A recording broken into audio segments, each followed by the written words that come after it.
ചൂരൽമലയിലെയും മുണ്ടക്കയിലെയും ഉരുൾപൊട്ടൽ ദുരന്തത്തിനൊപ്പം വലിയ ചർച്ചയാകാതെ പോയതാണ് കോഴിക്കോട്ട് വിലങ്ങാട്ടെ ദുരന്തം. കൂടുതൽ മരണം സംഭവിച്ചിട്ടില്ല എന്നതുകൊണ്ട് മാത്രം പലരും മറന്നുപോയ വിലങ്ങാട് അന്ന് 50-ലധികം ഇടങ്ങളിലാണ് ഉരുൾപൊട്ടിയത്. കനത്ത മഴയെ തുടർന്ന് ആളുകളെ മാറ്റി താമസിപ്പിച്ചതുകൊണ്ട് മാത്രമാണ് വലിയൊരു ദുരന്തം ഒഴിവായത്. ഉരുൾപൊട്ടലിൽ 20 വീടുകൾ പൂർണ്ണമായും 100 വീടുകൾ ഭാഗികമായും തകർന്നിരുന്നു. രക്ഷാപ്രവർത്തനത്തിനിടെയാണ് ഒരു ജീവൻ നഷ്ടമായത്. എല്ലാം നഷ്ടപ്പെട്ട വിലങ്ങാട്ടെ ജനത സർക്കാർ അവഗണനയുടെ ഇരകൾ കൂടിയാണ്. ചൂരൽമലയിലും മുണ്ടക്കയിലും ആ മഹാദുരന്തമുണ്ടായ അതേ ദിവസം അതേ മണിക്കൂറിലാണ് വിലങ്ങാടിനെയും ഉരുളെടുത്തത്. സ്വപ്നങ്ങളും പ്രതീക്ഷകളും ഉരുളെടുത്തുപോയ ഒരുപറ്റം മനുഷ്യരുണ്ട് ഇപ്പോഴും വിലങ്ങാട്. എരിയുന്ന നെരിപ്പോട് മനസ്സിലുള്ള ഒരുപറ്റം മനുഷ്യർ. തോരാമഴയുടെ ആദ്യ ഉള്ളിലൊതുക്കിയാണ് വിലങ്ങാട്ടെ നിവാസികൾ അന്നുറങ്ങാൻ കിടന്നത്. പൊടുന്നനെയാണ് നിദ്രയിലേക്ക് ആണ്ടുപോയവരെ തേടി ആ വാർത്ത എത്തിയത്. വിലങ്ങാട് പലയിടത്തും ഉരുൾപൊട്ടൽ. പിന്നീട് അങ്ങോട്ടുള്ള നിമിഷങ്ങൾ സുരക്ഷിത ഇടം തേടിയുള്ളതായിരുന്നു. ഫോണിലൂടെ പലരെയും വിളിച്ചു. ഫോൺ എടുക്കാത്തവരുടെ വീട്ടിലേക്ക് ഒരുപറ്റം മനുഷ്യസ്നേഹികൾ നേരിട്ടെത്തി. അവസാനത്താളെയും സുരക്ഷിത സ്ഥാനത്തേക്ക് മാറ്റി. നിമിഷങ്ങളുടെ ഇടവേളകളിൽ 20ഓളം വീടുകളും കടകളും മുഴുവനായും ഉരുൾ വിഴുങ്ങി.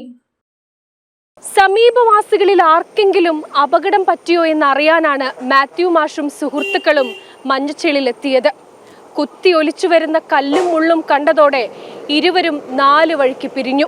3-ാം നാൾ മരച്ചില്ലുകൾക്കിടയിൽ നിന്നാണ് മാത്യു മാഷിന്റെ മൃതദേഹം കണ്ടെടുത്തത്. 20 വീടുകൾ പൂർണ്ണമായും തകർന്നു. 100ഓളം വീടുകൾക്ക് കേടുപാടുകൾ സംഭവിച്ചു. വാസയോഗ്യമല്ലാതായി. സ്വരുക്കൂട്ടിയ പലതും തിരിച്ചു കിട്ടാത്ത വിധം ഉരുളെടുത്തു. നിസ്സഹായരായ കുറേ മനുഷ്യർ വിലങ്ങാടെന്ന തുരുത്തിൽ ഒറ്റപ്പെട്ടു. വയനാട് ദുരന്തക്കയത്തിന്റെ ആഴങ്ങളിൽ വിലങ്ങാട് മുങ്ങിപ്പോയിരുന്നു.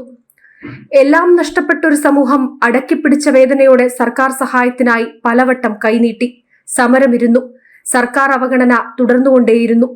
സമ്മർദ്ദം ശക്തമായതോടെ ഏറ്റവും ഒടുവിൽ 15 ലക്ഷം രൂപ മാത്രം വീട് നഷ്ടപ്പെട്ടവർക്ക് സഹായമായി സർക്കാർ നൽകി. അതോടെ സകല ബാധ്യതകളും തീർന്ന മട്ടിൽ സർക്കാർ വിലങ്ങാട് ജനങ്ങളെ പൂർണ്ണമായും കൈയൊഴിഞ്ഞു. പൂർണ്ണമായിട്ടും വീടുകളൊക്കെ നഷ്ടപ്പെട്ടുണ്ട്, ഭാഗികമായിട്ട് നഷ്ടപ്പെട്ടവരുണ്ട്.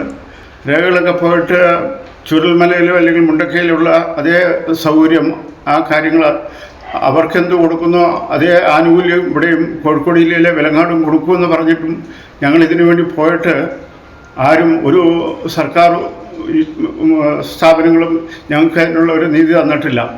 ഞങ്ങളെല്ലാം പണം അടച്ചിട്ട് മാത്രമാണ് ഇതെല്ലാം ഞങ്ങൾ ശരിയാക്കിയിരിക്കുന്നത്.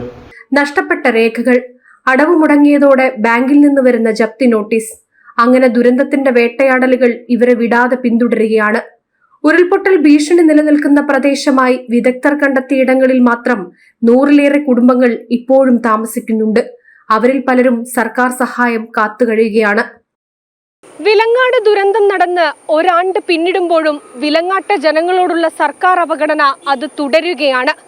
അവർക്ക് അവരുടെ ജീവിതം കരുപിടിപ്പിക്കാൻ ഇനിയുമേറെ ആവശ്യങ്ങൾ സർക്കാർ നിറവേറ്റി കൊടുക്കേണ്ടതുണ്ട്.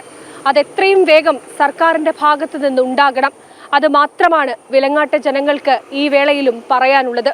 ക്യാമറമാൻ സന്തോഷ് മണ്ണാർക്കാടിനൊപ്പം അനഘ ഹർഷൻ, ജനം.